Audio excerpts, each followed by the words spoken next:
દલાલ, હું દલાલ છું. અને જીનાલે સારી ગાડી જોઈએ જૂની. હવે જીનાલે મને એમ કીધું કે મને સારી ગાડી હોય તો તેવી સારી અને જૂની ગાડી હોય તો મને કહેજે એટલે હું લઈ લઉં, મારે જોતી છે. હવે આ રાજકોટવાળા ભાઈએ મને કીધું કે મારે એક જૂની ગાડી છે, મારે એને વેચવી છે, મારે બીજી લેવી છે, તો કોઈ હોય તો કહેજે તો મારે એને વેચી દેવી છે. હવે તો મેં પછી જીનલને કહ્યું કે જો તારે ગાડી જોતી હોય તો તું આના રાજકોટવાળા ભાઈ પાસેથી લઈ લે. તો રાજકોટવાળા ભાઈ પાસેથી લઈ લીધી અને પછી સોદો કર્યો કે 7 લાખમાં ગાડી વેચી નાખ. તો હા, પછી 7 લાખમાં ગાડી આખી વેચાઈ.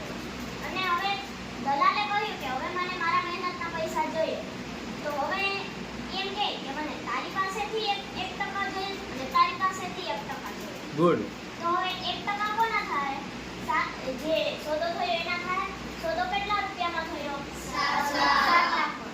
તો એ 7 લાખના 1% કરવા પડે તો 7 લાખના 1% કેટલા થાય છે? 7,000. તો 7,000 આને પણ દેવા પડે અને આને પણ દેવા. એટલે મારી પાસે કુલ 14,000 થશે.